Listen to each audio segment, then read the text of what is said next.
recently attended an evening called What's It Like to Be Spike, and I wanted to share what that was like with you. You will find it particularly interesting if you're interested in the band Queen, if you're interested in music, if you're interested in 20th century culture, or if you're simply interested in hearing me enthuse about something that I've recently attended.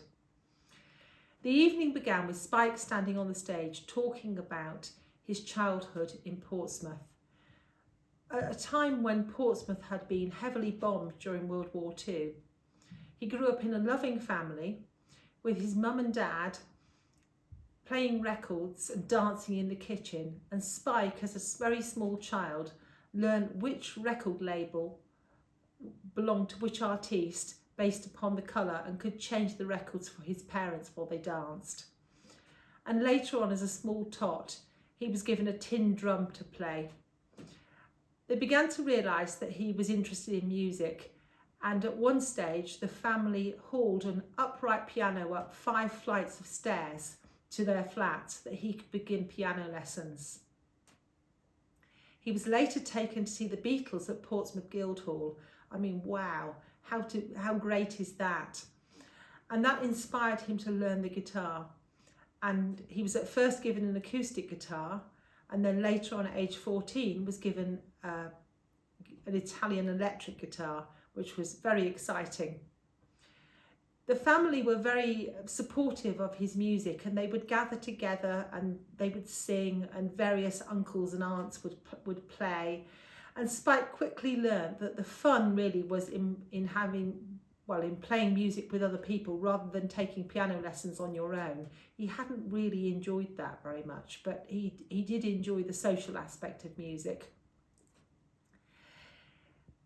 After leaving school, he took a very sensible, steady job with the civil service, where he had good prospects and a pension. And he confined his music at first to just his spare time playing in bands around the area where he lived. But there came a point where he needed to make a decision about whether he was going to go for a musical career. And he made the decision to move to London. And of course, that is always very difficult for everybody, to leave their home area and their family and the people they know and go and pursue something bigger. And living in the island of Jersey, I reflected as he was speaking upon the various local bands that I know who have been told that if they went to a UK city, they would do much better.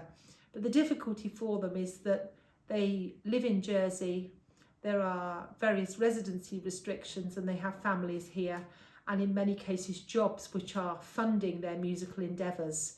So I really felt at that point that he really took the room with him. We really understood that he had to make a decision, and off he went to London.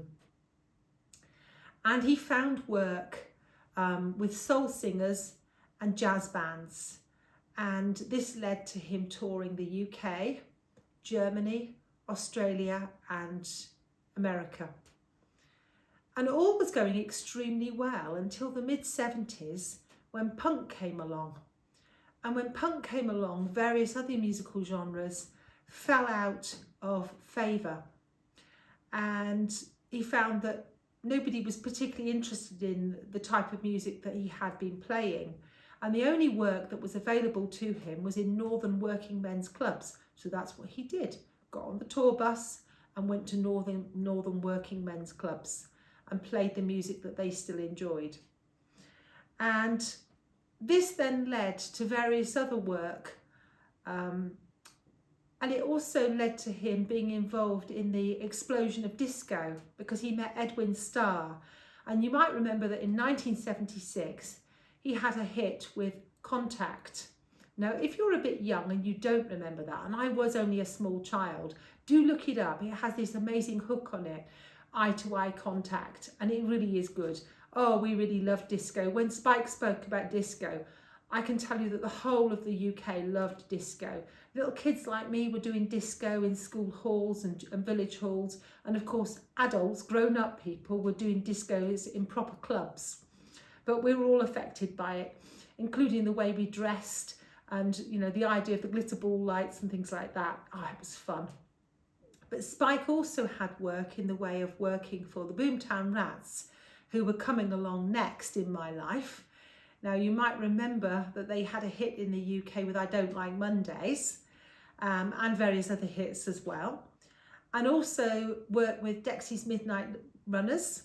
Again, sort of it's charting my life. I remember very clearly Common Eileen and us all dancing to that. And then, of course, the Rolling Stones, who we can't really name any one particular hit. It's a whole musical catalogue with them. And so he had, some really good work opportunities heading his way through his hard work. And then after an interval, he brought on stage Jamie Moses, who is his very good friend and fellow musician. Now, I learned something. I've seen Jamie working with Spike before, and they get along absolutely brilliantly, and they have lots of bands which they have in common, which I will talk about in a moment. But the thing I didn't know, and this is where the great fun is in going to these events, you learn something every time. Jamie Moses was in Paper Lace. And some of you who are younger might think, who on earth were Paper Lace? Look them up. 1974, Billy Don't Be a Hero. I was a little kid watching Top of the Pops, and I absolutely loved that song. And having rewatched the video, there's Jamie right in the middle of the five of them, playing the guitar, looking absolutely lovely. But I was such a little child, I just enjoyed the music. He also played with the Boomtown Rats, so that was another connection with Spike. And the Boomtown Rats had somebody working for them called Chris Crystal Taylor. And again, you might think, who's he? But bear with, because something really, like amazing is going to be spoken about in a moment. So Jamie was working and had met Chris Crystal Taylor, who later on became PA to Roger Taylor. Yeah, this is where the Queen connection is coming in.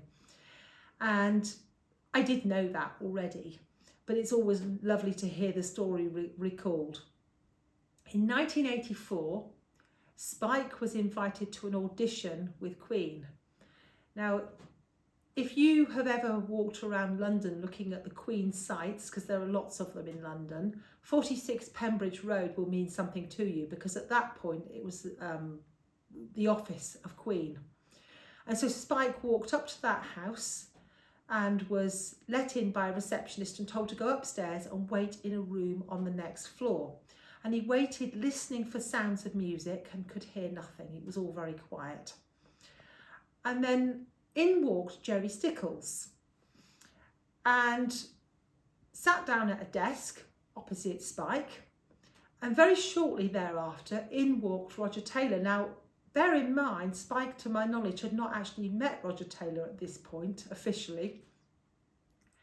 And Roger was just inquiring about when they were going for a curry, of all the things. Anyway, Jerry spoke to him briefly. Roger went. And the next bit of conversation was Jerry telling Spike that he needed to be at Heathrow Airport in London on the Monday with his passport, because he would be flying to Munich to work with Queen. And Spike said, "Oh, what if they don't like me?" And I can just imagine Jerry in a very sort of deadpan type of voice saying, "Well, then you'll be on the next flight back on Tuesday." But he didn't come to that, as you now know, Spike went out to Munich. He got along very well with John Deacon, because if you know anything about John Deacon, bass player in Queen, he loves Motown, he loves soul, so there was a big connection there. He got along with all of them. Spike had very sensibly prepared. He had made sure that he was very familiar with their 1984 album, The Works, and he knew a lot of the parts for that. And they worked very, very well together in preparation for the Works tour, with Spike having worked out all the keyboard parts and had even got lyric sheets with him and everything. He was a real asset to the band, from what I can understand. And they got along extremely well. But before all that, they'd taken him out night clubbing. So Spike thought that it nearly wasn't going to happen, because one night they'd been out for a meal and it had gone on till 5 a.m. and Spike suddenly woke up in his hotel room and found it was 4 p.m. and phoned to apologise for having missed the work and was told, don't worry, it's the following day anyway. The following evening, before he started work, they invited him again out for a night, so off he went with Queen, and they took him to the Sugar Shack nightclub. Now, if you've ever read the lyric sheets of the Game album, you will know that the Game album was almost written to be played at the Sugar Shack because Queen spent so much time there, having a really good time. So it was another extremely good night. Not probably what you would do just before you were going to play for one of the most important and famous rock groups in the world. But Spike pulled it all off and all went very well. So he toured with them in 1984. And in between, when Queen were not actually touring, Spike would work with the Boomtown Rats. Now that was something that I didn't actually know. But I did know that Roger Taylor, Brian May and Freddie Mercury weren't always touring. They had other work that they were doing. John Deacon got a family. And so Spike was often away working with other musicians. He was asked by Bob Geldof if he would ask Queen to take part in Live Aid, which was going to happen in the summer of '85. And to my interest at this event, Spike apparently was sceptical about the whole thing. He didn't think the satellite connection in the mid-1980s and the logistics of many musicians on stages both in America and in the UK was going to work. But nevertheless, he asked Queen. So when he flew out to New Zealand with Queen for the beginning of that winter tour, he asked them as promised. And it seems that it was Freddie who finally made the decision that they were going to be taking part in Live Aid. So Spike made a very expensive phone call from the hotel. Yeah, again, that takes us back, doesn't it, to the 80s. Nobody had mobile phones, no internet. And so you dialed from your hotel room an international call at great expense, and probably in as brief amount of time as possible conveyed that Queen were indeed going to take part. And of course, that was just what Bob needed to hear, because that was going to encourage lots of other bands also to take part. And as we know, it was going to be an amazing event. So, 1985, Live Aid happened. Then Queen were once again on a roll. They were on the crest of a wave. They recorded their next album, based partly around the tracks they had provided for the Highlander film. And so then we had the Magic Tour, which I saw in person, and Spike was on that playing keyboards. Roger had started up a band of his own called The Cross. Spike was invited into that. Very sadly in 1991, as I remember, it was devastating. Freddie Mercury died in November 1991. And Roger and Brian very bravely decided that the best thing to do was to have a tribute concert. And so in April 1992, I was at the tribute concert at Wembley, Freddie Mercury tribute concert. And it was very interesting to hear Spike's account of that from behind the stage and on the stage, compared to my account of sitting in a seat very close to the front. And the bit I would like to share was that on the day, I thought it was quite strange how Lisa Minnelli delivered We Are the Champions. It was very much acting rather than singing. And having heard Spike's version of events, I can completely understand why, and I have a more rounded picture of how that came to be. And it's something that perhaps you will read about in due course when Spike publishes his book. Spike was then invited to the Brian May Band, which toured. And unfortunately, I didn't see that because by that time I was living in Jersey and it was more difficult to travel with working in Jersey. In 1994, the SAS band was formed. And if you've been looking at this t-shirt and thinking, why is she wearing some kind of military t-shirt? It's not military at all. It stands for Spike's All Stars. And they really are the all stars in that band. Spike has invited many people that he's worked with over the years to be members of that band. And those, of course, have included Brian and Roger. And I've been lucky enough to see the SAS band 3 times, and it is a fantastic opportunity to see all sorts of people performing together and playing music from many, many different times. So do go next time that they're performing. 2002, Spike was part of the We Will Rock You musical. So I must have seen him in that, although I didn't realise that, you know, because he's sort of discreetly there at the back. In the 2000s, Queen worked with Paul Rodgers. Spike was there. And in 2012, Queen worked with Adam Lambert. Now that was interesting.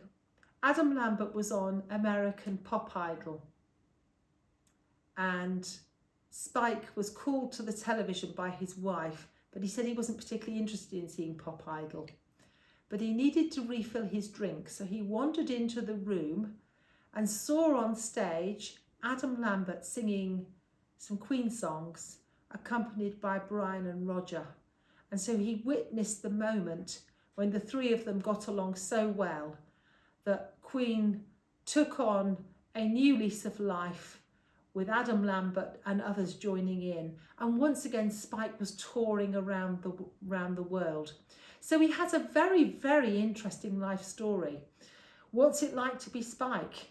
Yeah, so there's going to be a book published, I believe, later on this year. I've certainly seen the front cover of it, and I've been excited for quite a long time to get my hands on a copy of that book, so I will be pre-ordering.